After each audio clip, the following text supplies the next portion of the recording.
Senhor Deus, Senhor, te louvamos pela vida da Beatriz, pela campanha de missões, Senhor, que está iniciando hoje. Que o Senhor honre, Senhor, cada irmão e cada irmã que fizer a sua contribuição, cuidando de cada um, Senhor. Senhor, que o Senhor não deixe faltar o pão de cada dia na casa de ninguém desta igreja. Supre todas as necessidades dos teus filhos. Aqueles que estão desempregados, abre porta de emprego, Senhor. E obrigado, Senhor, pelo que o Senhor já tem feito na vida dos teus servos, na vida dos teus jovens, dos teus filhos e filhas. Senhor, agora estaremos pregando a tua palavra, depois de momentos, Senhor, grandiosos de adoração e de louvor. Continua falando com a tua igreja, Senhor, através da tua palavra, em nome de Jesus. Amém. É fácil, né? O Evangelho de João 4 é bem conhecido. A leitura vai ser um pouquinho longa, eu ia fazer uma leitura mais reduzida, mas eu estava lá em casa vendo meu coração, falei, não, vamos ler o texto. Nós vamos ler até do 1 ao 30. Dos versículos 1 ao 30. Jesus e a mulher samaritana. Quando Jesus soube que os fariseus tinham ouvido dizer que ele fazia e batizava mais discípulos do que João, se bem que Jesus mesmo não batizava, e sim os seus discípulos, deixou a Judéia, retirando-se outra vez para a Galiléia. E era-lhe necessário passar pela região de Samaria. Assim Jesus chegou a uma cidade samaritana, chamada Sicar, perto das terras que Jacó tinha dado a seu filho José. Ali ficava o poço de Jacó. Cansado da viagem, Jesus sentou-se junto ao poço. Era por volta do meio-dia. Nisso veio uma mulher samaritana tirar água. Jesus lhe disse, dê-me um pouco de água. Pois os seus discípulos tinham ido à cidade comprar alimentos. Então a mulher samaritana perguntou a Jesus, como, sendo o Senhor um judeu, pede água a mim, que sou mulher samaritana? Ela disse isso porque os judeus não se dão com os samaritanos. Jesus respondeu, se você conhecesse o dom de Deus, e quem é que está lhe pedindo água para beber, você pediria e ele lhe daria água viva. Ao que a mulher respondeu, o Senhor não tem balde, e o poço é fundo. De onde vai conseguir essa água viva? Por acaso o Senhor é maior do que Jacó, o nosso pai, que nos deu o poço, do qual ele mesmo bebeu, assim como seus filhos e o seu gado? Jesus respondeu, quem beber desta água voltará a ter sede. Mas aquele que beber da água que eu lhe der, nunca mais terá sede. Pelo contrário, a água que eu lhe der será nele uma fonte a jorrar para a vida eterna. A mulher lhe disse, Senhor, quero que me dê essa água para que eu não mais tenha sede. Nem precise vir aqui buscá-la. Jesus disse, vá, chame o seu marido e volte aqui. Ao que a mulher respondeu, não tenho marido. Então Jesus disse, você tem razão ao dizer que não tem marido, porque já teve 5. E esse que agora tem não é seu marido. O que você disse é verdade. A mulher então lhe disse, agora eu sei que o Senhor é um profeta. Nossos pais adoravam neste monte, mas vocês dizem que em Jerusalém é o lugar que se deve adorar. Jesus respondeu, mulher, acredite no que digo. Vem a hora em que nem neste monte, nem em Jerusalém, vocês adorarão o Pai. Vocês adoram o que não conhecem. Nós adoramos o que conhecemos, porque a salvação vem dos judeus. Mas vem a hora, e já chegou, em que os verdadeiros adoradores adorarão o Pai em espírito e em verdade. Porque são esses que o Pai procura para os seus adoradores. Deus é espírito, e é necessário que os seus adoradores o adorem em espírito e em verdade. A mulher respondeu, eu sei que virá o Messias, chamado Cristo. Quando ele vier, nos anunciará todas as coisas. Então Jesus disse, eu sou o Messias, eu que estou falando com você. Naquele momento, chegaram os discípulos de Jesus e se admiraram ao vê-lo falando com uma mulher. Mas nenhum deles perguntou, o que você está querendo? Ou, por que o Senhor está falando com ela? Quanto à mulher, deixou seu cântaro, foi à cidade e disse ao povo, venham comigo e vejam um homem que me disse tudo o que eu já fiz. Não seria ele, por acaso, Cristo? Então saíram da cidade e foram até onde Jesus estava. Vamos ler só até aqui.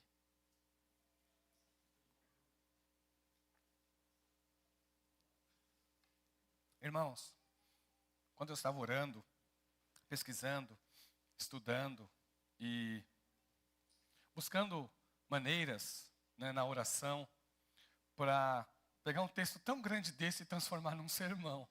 Não é fácil, porque se eu fosse fazer versículo por versículo, a gente ia ficar aqui até de manhã. Então a gente teve que buscar maneiras. Falei, Jesus, me ajuda, né, para eu conseguir passar o coração desse texto aqui para a igreja. E muitas coisas me veio à mente. Uma delas foi momentos da minha trajetória. Desses momentos de trajetória, eu estava no meu trabalho. E no meu trabalho tinha um momento que eu podia ler as revistas que estavam lá, porque eu trabalhava com revistas. Então eu mesmo produzia, e de vez em quando tinha um período para a gente poder ver, e eu sempre lia. E tinha uma matéria da revista Veja, que estava lá na revista Veja, mas depois eu fui na internet e encontrei inúmeras histórias parecidas. Que muda praticamente os nomes apenas das famílias. Em que um pai ou uma mãe, né, geralmente de posses, acaba perdendo essas posses e num momento de desespero, tira a vida dos seus familiares e tira a sua própria vida. Nessa que eu vi na revista Veja foi de um pai que morava aqui num dos estados do Brasil, não vou lembrar agora, que já faz alguns anos. E ele é um empresário bem-sucedido, a empresa faliu, e ele com vergonha de ter que viver, né, em extrema pobreza, ele pega uma arma, né, tira a vida das 2 filhas que ele tinha, depois tira a vida da esposa e por fim tira a sua vida. Uma cena trágica. Recentemente, procurando na internet casos assim, veio aquela lista de casos parecidos.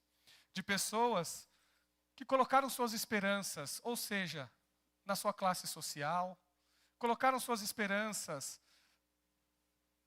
na sua fama, na sua riqueza, em algo que era efêmero, temporário e que poderia perder. Isso causou desesperos e causou momentos assim de grande dificuldade na vida dessas pessoas. O que acontece, gente, é que nós estamos sempre em busca de algum significado para a nossa vida. Todo mundo é assim. Todo mundo está em busca de algum significado para a sua vida. O mundo é assim. Mas onde que o mundo encontra esse significado? Onde que o mundo encontra sentido para a sua existência? O que faz com que ele acorde de manhã para ir trabalhar. E aí a gente se perde. Então as pessoas fazem isso ou porque elas querem mais dinheiro, ou as pessoas fazem isso porque elas querem se sentir importante para alguém, ou as pessoas fazem isso porque elas não querem se sentir menosprezado pelos outros. E nós vamos buscando sentidos em coisas que estão fora de nós. Será que a segurança que a gente tem no nosso trabalho é o suficiente para nos dar um significado para a nossa existência? Será que é isso? Será que é isso que nós buscamos, que faz com que a gente se sinta bem?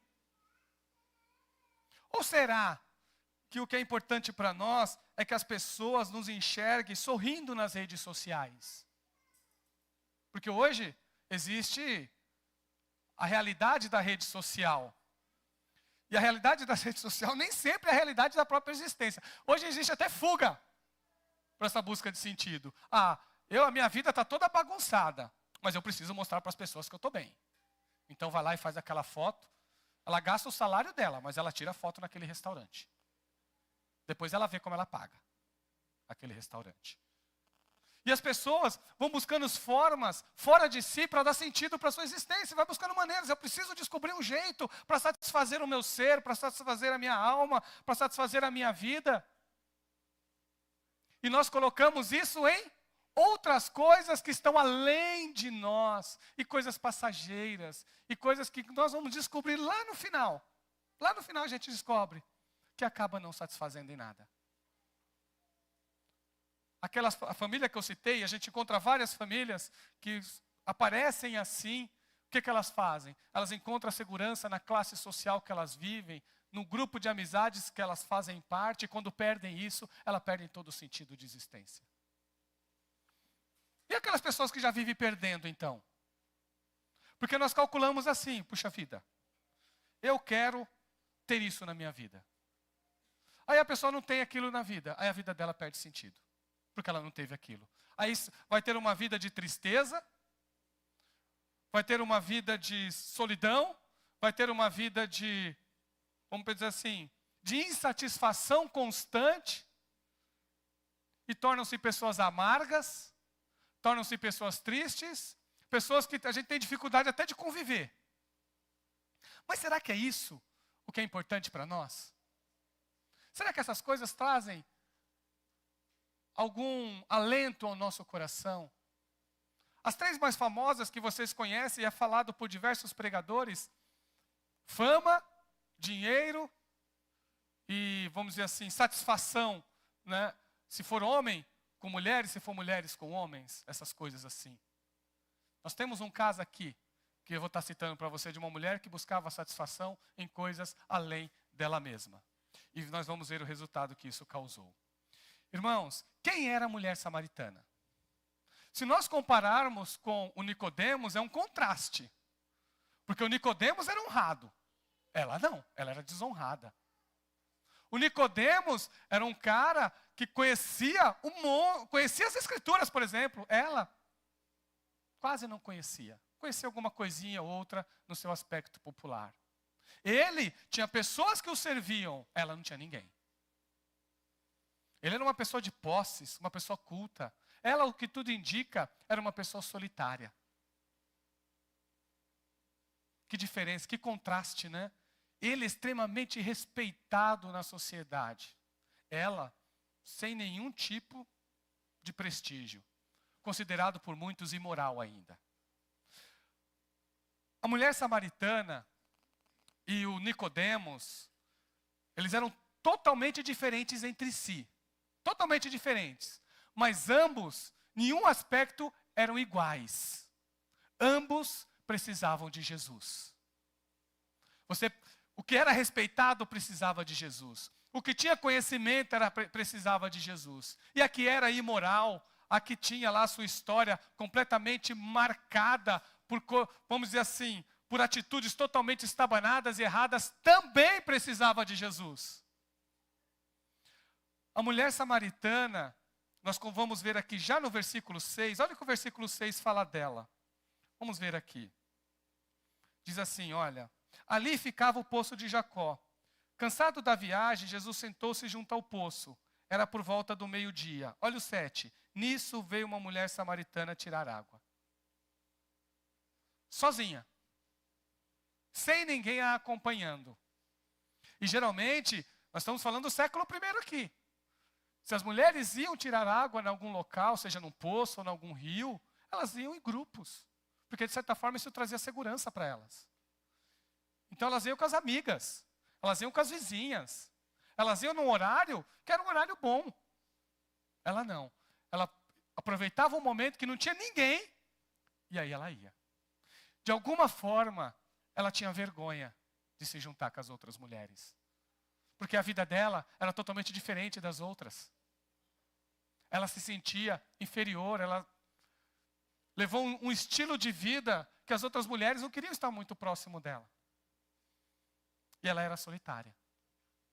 Isso no século I era algo seríssimo. Porque se é uma coisa que era muito difícil de acontecer naquele período, é uma pessoa se isolar completamente do restante, a não ser que tenha uma lepra. Mas ainda assim vivia em comunidade de leprosos. Mas ela não. Teve que viver só porque ninguém queria se aproximar dela. A vida sem Jesus, a terrível realidade de uma pessoa sem Jesus, traz para muitas pessoas isolamento, solidão e tristeza. Muitas vezes, gente, pessoas que não têm Jesus sofrem. Ou porque está sozinha, solitária, ou porque está isolada do grupo da qual ela faz parte. Ela também era uma pessoa extremamente ignorante. Olha o que diz o versículo 9. Vamos ler o versículo 9. Então a mulher samaritana perguntou a Jesus: como sendo o Senhor um judeu, pede água a mim, que sou uma mulher samaritana? Ela disse isso porque os judeus não se dão com os samaritanos. Eu vou mostrar para os irmãos por que acontece isso. Quando a nação de Israel se formou, ele era uma nação unida. quando eles pediram um rei, eles ficaram durante um bom tempo de forma unificada. Saul, o Davi e o Salomão governaram sobre todo Israel. Mas quando Salomão deixou de reinar, o seu filho colocou impostos mais pesados. Ele aumentou, Salomão já tinha aumentado, o Roboão aumentou mais ainda, o que causou insatisfação de parte da população. E a nação de Israel, apesar de ser um reino unificado, ela tinha os seus distritos, que eram as tribos que faziam parte do mundo antigo. Eram 12. Um dos generais, insatisfeito, foi falar com Roboão sobre a insatisfação do povo no início do seu governo. O Roboão não quis escutar, nós já pregamos sobre isso, inclusive, para vocês. O Roboão não quis escutá-lo. E o que acontece? 10 tribos se rebelam contra o reino de Roboão e formam um reino separado. Se separam do reino. Apenas 2 tribos, a tribo de Judá e a tribo de Benjamim, fica sob o governo de Roboão. Essas 2 tribos formam um reino que ficou conhecido como Reino do Norte, que teve o nome de Israel.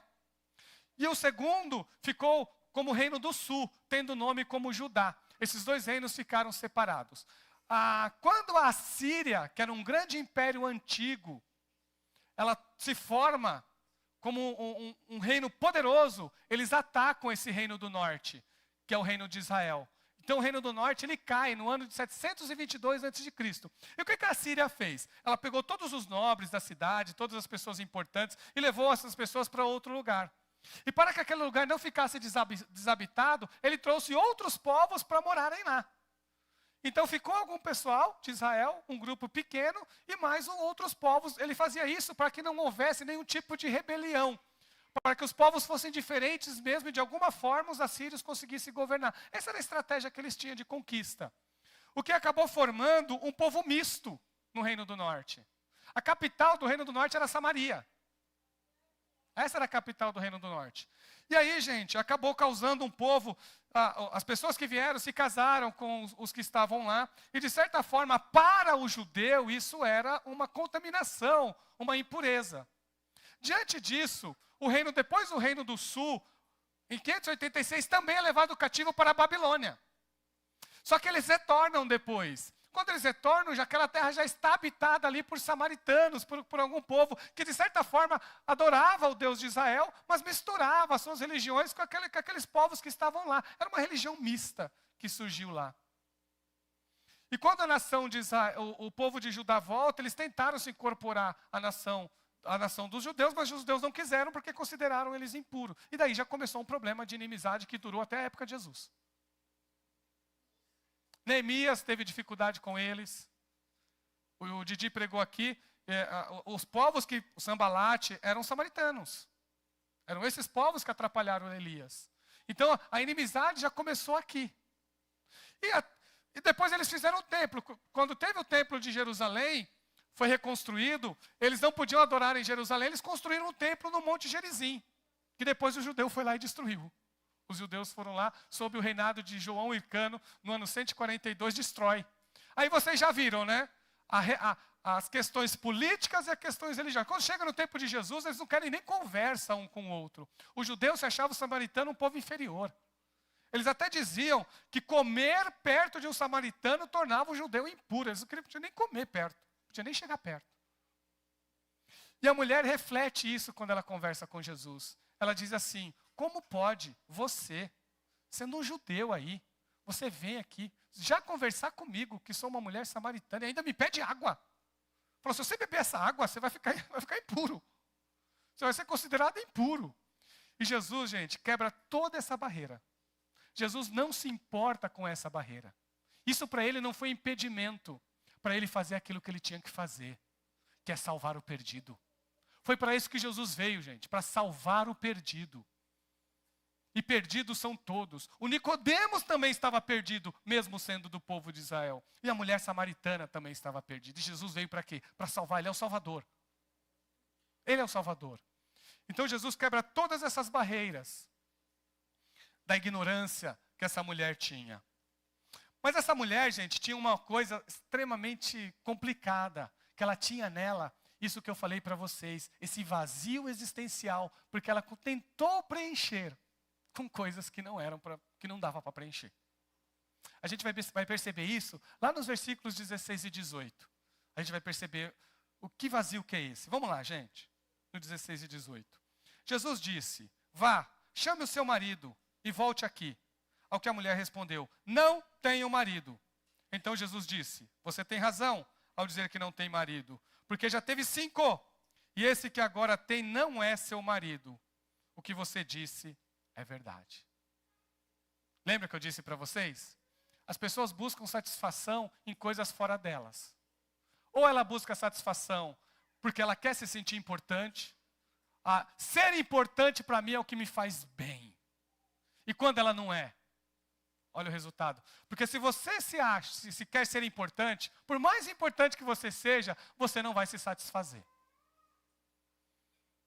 Se você busca fama, por mais fama que você tenha, você não vai se satisfazer. E se você quer ter dinheiro, por mais dinheiro que você tiver, não vai ser suficiente para você. Porque assim é a realidade. Porque isso está fora de você. Qual era o dessa mulher? Homens. Ela se sentia bem quando ela não fica. A gente não sabe se os maridos dela morreram ou se separaram. Não dá para a gente saber aqui. Mas de alguma forma ou de outra, ela perdia esse marido. Eu não vou ficar sozinha, não. Porque eu só me sinto bem quando eu tenho alguém do meu lado. Dela é busca de outro homem. Não dava certo, acontecia? Ia em busca de outro homem. Não dava certo, ia em busca. Gente, se Jesus encontrasse essa mulher aqui talvez uns 5 anos depois, ela ia ter 10. Talvez. Porque para ela, não tem sentido ficar só. Ela só ia se sentir importante tendo alguém do lado. E 5 não deu conta, gente. 5 não deu conta. Por quê? Porque ela buscou sentido fora dela. Buscou sentido em coisas que não dá sentido. Buscou satisfazer a vida dela em coisas que não vai satisfazer. Você pode buscar o que for. Se você colocar a sua esperança, se você colocar o sentido da sua existência em coisas do mundo, você vai se decepcionar. Ou a gente aprende a mudar o nosso jeito de ser e o nosso jeito de pensar, ou nós vamos ter vidas de insatisfação constante. O que tem de gente insatisfeita com a sua vida, ou porque não deu certo alguma coisa, ou porque não deu certo outra coisa, ou porque fez um plano e não deu certo, ou porque queria dinheiro e não tem dinheiro, ou porque queria se sentir importante e não é importante. Mas você pode ter certeza, se para você o importante é ter dinheiro, quando você tiver, você ainda vai ficar insatisfeito. Olha o que disse um escritor famoso americano numa universidade dos Estados Unidos. Esse homem não é cristão, inclusive tirou a própria vida. Mas olha o que ele disse. Todo mundo adora. A única escolha que nos cabe é o que adorar. E a razão que nos constrange a talvez escolher algum tipo de Deus para adorar está no fato de praticamente todas as outras coisas que você adora o comerão vivo. Se adorar dinheiro e bens, caso ele esteja onde você encontre real sentido na vida, você jamais o possuirá em quantidade suficiente, jamais sentirá que tem o bastante. Adore o próprio corpo, a beleza e a atração sexual, e sempre se sentirá feio. E quando o tempo e a idade começarem a mostrar, você sofrerá 1 milhão de mortes antes que seus entes queridos o enterrem. Adore o poder e acabará se sentindo frágil e temeroso, necessitado de ainda mais poder sobre os outros para anestesiar o próprio medo. Adore o seu intelecto, sendo visto como alguém inteligente, e acabará se sentindo estúpido, uma fraude, sempre prestes a ser descoberto. Olhe, suas formas de adoração são traiçoeiras, não porque sejam más, mas porque são inconstantes e são inconscientes. É isso. Toda vez que buscar sentido fora daquilo que Deus planejou, vocês vão sofrer de insatisfação, vocês não vão ficar felizes, vocês vão ficar frustrados, porque essa é a realidade. O que essa mulher precisava? Essa mulher precisava de um encontro com Jesus. A Aí quando tem um encontro com Jesus, aí muda. Porque ela conversa com o doador da vida, com aquele que dá sentido, com aquele que dá condições de existência, aquele que tira vazio. Porque, irmãos, irmãs, só Jesus tira o vazio de dentro de nós. O Agostinho dizia assim: há no homem, no ser humano, um vazio do tamanho de Deus. Todos os seres humanos possuem um vazio que é do tamanho de Deus. Coloque qualquer coisa lá que não vai preencher. Só Deus pode preencher esse vazio. Só Deus preenche o vazio da nossa existência. O versículo 4 diz assim, ó: era-lhe necessário passar pela região de Samaria. Jesus, impulsionado pelo Espírito Santo, sentiu a direção de ir para um lugar onde ele ficou só. Falou para os discípulos: vão buscar comida, eu espero aqui porque eu estou cansado. E mesmo cansado, mesmo exausto, Jesus estava pronto para fazer a vontade de Deus. Era-lhe necessário passar por Samaria. Era o caminho mais curto, é verdade, era o caminho mais curto. Mas ele poderia fazer o caminho mais longo se ele quisesse. Mas ele estava cansado. E sendo direcionado por Deus, ele vai parar no poço de Jacó e senta ali, sozinho, esperando uma oportunidade. Esperando assim, Deus, Pai, que ele chamava Deus de Pai. Pai, estou aqui. Foi para aqui que o Senhor me trouxe. Agora o Senhor faz a tua obra. Aí aparece essa mulher com vazio existencial. Totalmente perdida, sozinha, isolada, sem esperança. E encontra com esse judeu. E tem esse encontro com o judeu. Foi para isso que Jesus foi lá. Deus é soberano, meus irmãos. Deus é soberano. Não há uma pessoa a qual Ele não esteja observando. Não há um ser humano neste mundo ao qual não esteja debaixo do olhar de nosso Deus. Você só tem que estar atento para ouvir a voz do Mestre. Cristo age com essa mulher com uma bondade incomparável. Não há bondade como a bondade de Jesus. Olha como Jesus lida com ela. Eu vou ler do 10 ao 15. Jesus respondeu: se você conhecesse o dom de Deus, e quem é que está lhe pedindo água para beber, você pediria e ele lhe daria água viva.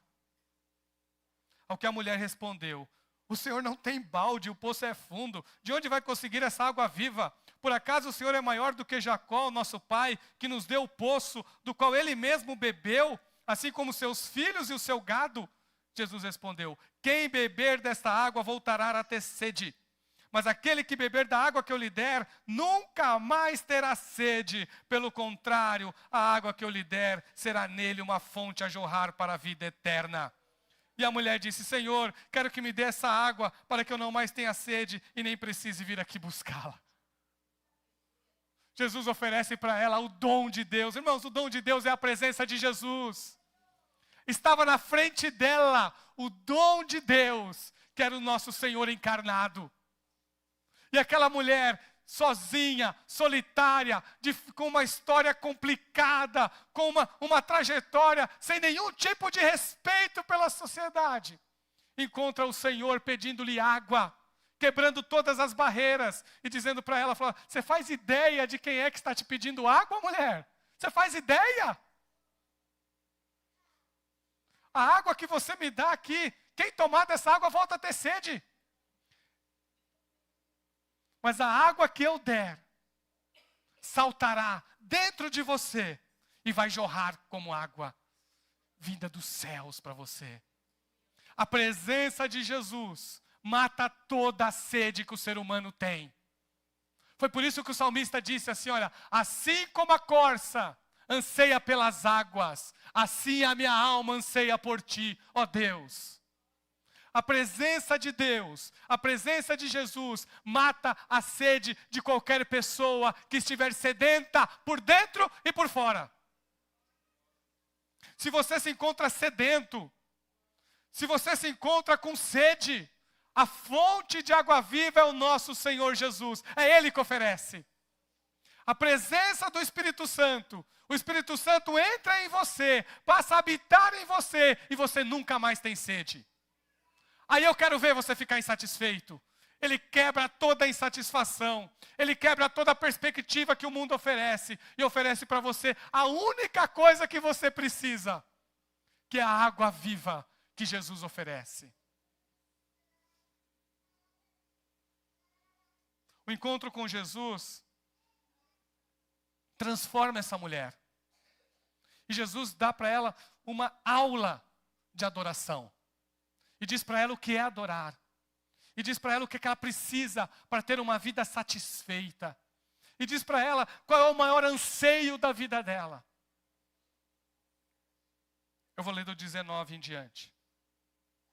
A mulher então lhe disse: agora eu sei que o Senhor é um profeta. Nossos pais adoravam neste monte, mas vocês dizem que é em Jerusalém o local onde se deve adorar. Jesus respondeu: mulher, acredite no que eu digo. Vem a hora em que nem neste monte, nem em Jerusalém vocês adorarão o Pai. Vocês adoram o que não conhecem. Nós adoramos o que conhecemos, porque a salvação vem dos judeus.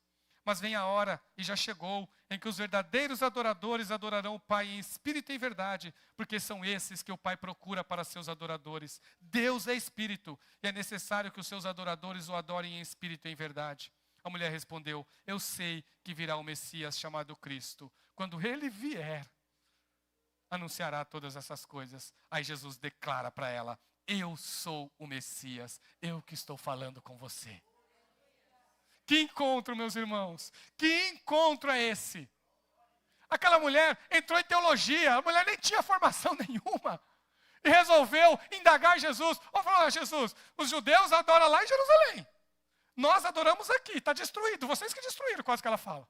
Foram vocês, judeus, que destruíram, mas o monte está de pé, que é o Monte Gerizim, onde eles adoravam. E falou assim: nós adoramos aqui, quem é que está certo? Aí Jesus olha para ela e falou: mulher, eu estou te oferecendo a água da vida. Eu estou te oferecendo a minha presença. A sua adoração tem que ser concentrada ao Pai. Não é lugar que é importante. Importante é o Pai. Ah, é o tamanho do templo.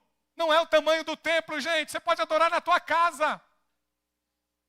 Ah, mas a minha casa é muito simples. Mas não é lugar. A adoração não está envolvida com lugar. A adoração está envolvida com a atitude correta. E qual é a atitude correta? É a atitude de quem tem um encontro com Deus. A ponto de chamar Deus de Pai. Olha o que Jesus falou: adorarão o Pai. A verdadeira adoração, ela se concentra no Pai. É isso que Jesus está dizendo. A verdadeira adoração, ela é dada ao Pai. Mas ela tem que ser em espírito e em verdade. Ou seja, tem que ser espiritual. Verdadeiro. Gente, cantar por cantar não é adoração. Pregar por pregar não é adoração. Dançar por dançar não é adoração. Adoração verdadeira é a posição, é a vida de uma pessoa que está na presença de Deus. É a pessoa que deixou o Espírito Santo morar nela. Pois isso é em espírito. É de forma espiritual, é a pessoa que é habitada pelo Espírito Santo. E é verdadeiro. É a disposição verdadeira. Os verdadeiros adoradores são aqueles que tiveram um encontro com o Senhor da vida. Os verdadeiros adoradores é aqueles em que o rios de água viva flui dentro dele. Isso é adoração. Adoração é quando a água da vida jorra de dentro de você. É quando você canta desafinado como eu e se emociona. Porque adorou a Deus. É quando você sente a presença de Deus, quando você lê um versículo. É quando você levanta de manhã e enxerga mesmo na chuva, a chuva que Deus deu. Isso é adoração. Adoração é quando a tua vida ela está constantemente na presença de Deus. É isso que Jesus está dizendo para ela. Mulher, até aqui a tua vida foi de solidão. Mulher, até aqui a sua vida foi considerada rejeitada pela sociedade. Mulher, até aqui ninguém quis saber de você. Mas eu estou te buscando.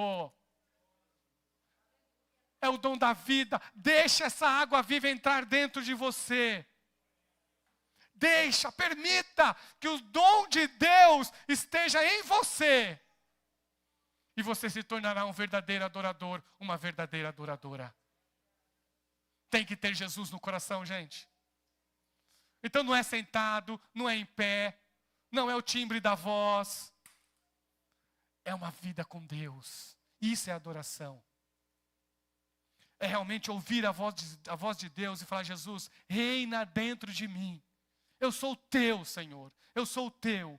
Não existe nada mais importante nessa vida do que ser do Senhor. Enquanto tiver coisas importantes na tua vida, além de Jesus, você ainda vai se frustrar.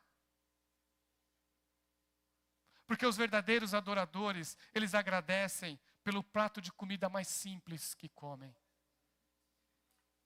Os verdadeiros adoradores não estão preocupados com lugar. Pois Jesus falou assim: olha, esquece, não é em Jerusalém. Não é aí no Monte Gerizim, é nas pessoas que se entregam para Ele. É aqueles que têm o Filho dentro deles, através da pessoa do Espírito Santo. Viu? Verdadeiro adorador é aquele que tem Jesus. Foi isso que Jesus disse. Verdadeiro adorador é aquele que é de Jesus. Verdadeiro adorador é aquele que tem a sua vida debruçada sobre o Senhor da glória. Fora isso, gente, não há adoração verdadeira. Em nenhum momento, em nada, em absolutamente nada. Ceia é adoração. Se você é de Jesus, você estará adorando Jesus na ceia. Porque você realmente crê que Ele morreu no seu lugar. Essa mulher recebeu Jesus na sua vida.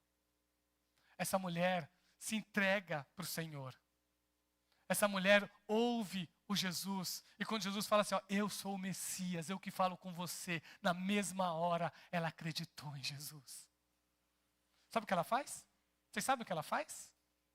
Ela esquece que ela estava com sede, que ela foi buscar água. Ela esqueceu que ela foi buscar água. Ela larga ali o cântaro.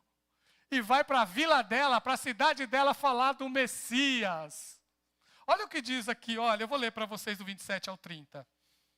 É o último texto que eu vou ler. Naquele momento, chegaram os discípulos de Jesus e se admiraram ao vê-lo falando com uma mulher. Mas nenhum deles perguntou, o que você está querendo? Ou por que o Senhor está falando com ela? Quanto à mulher, ela largou o seu cântaro lá e foi à cidade e disse ao povo, venham comigo e vejam um homem que me disse tudo o que eu já fiz. Não seria ele, por acaso, o Cristo? Então saíram da cidade e foram até onde Jesus estava. O testemunho dessa mulher converteu muita gente de Samaria para Jesus. Eles foram ver Jesus. Quando eles foram ver Jesus lá, eles conversaram com Jesus. Aí ficaram tão admirados com a conversa de Jesus e a mulher chamando gente. E as pessoas dizendo, Jesus, olha, fica mais um tempinho com a gente, por favor. Olha, a samaritana não para de falar do Senhor lá e vai vir mais gente aqui amanhã. Olha, ela não vai parar. Aí Jesus fica mais 2 dias. Fica mais 2 dias conversando lá na cidade. E as pessoas vindo até Jesus. E a mulher falando de Jesus onde ela encontrava. Porque ela teve um encontro real com o mestre. Para ela não era mais importante a água do poço de Jacó. Para ela era mais importante a água viva que Jesus oferecia. E tem uma história linda. E aí a gente vê a grandiosidade de Jesus. É quando os habitantes de Samaria chegam para ela e falam assim, olha mulher, a gente não sabe o nome dela, né? Olha mulher, o que você fez é lindo. Você falou de Jesus para nós. E foi bonito isso. Então a gente veio aqui, nós viemos aqui conferir. Na sequência do texto. Mas sabe o que eles falam depois? Depois que eles têm uma conversa com Jesus, aí eles falam assim, olha, por mais que você fale, mulher, é bonito o que você fala. O que você falou de Jesus foi lindo para nós, mas não se compara com a conversa de Jesus conosco. Agora a gente crê, não foi porque você falou não. Nós começamos a crer quando você falou, mas nós passamos a crer de verdade quando Ele falou conosco. Zaqueu era impopular. Tomé tinha dúvidas. Paulo tinha saúde debilitada e Timóteo era tímido. Isso é uma grande variedade de desajustados. Mas Deus usou cada um deles em seu serviço. Ele vai usar você também, se você parar de dar desculpas. Vamos ficar em pé?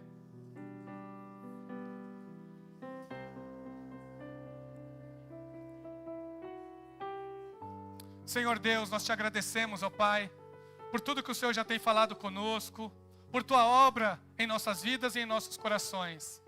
Tira dos nossos corações toda a tristeza, Senhor, e que dentro de nós agora jorre rios de água viva. É o que nós te pedimos, ó Senhor. Que o Senhor transforme os nossos corações em corações, Senhor, que estão sedentos pelo Senhor. Aqueles que estão aqui, Senhor, e que está cheio de frustração. Que o Senhor substitua isso, Senhor, com a tua presença. Que o Senhor substitua todo sentimento de fracasso, toda a timidez e todo o desajuste. Que o Senhor preencha com a tua presença. Que o Senhor preencha com o dom de Deus, que é a pessoa gloriosa de Jesus. Senhor, encontre cada pessoa nesta noite e que elas possam ter um sentido e um significado na sua existência. É o que nós te pedimos e te agradecemos, Senhor, no nome santo do teu Filho Jesus.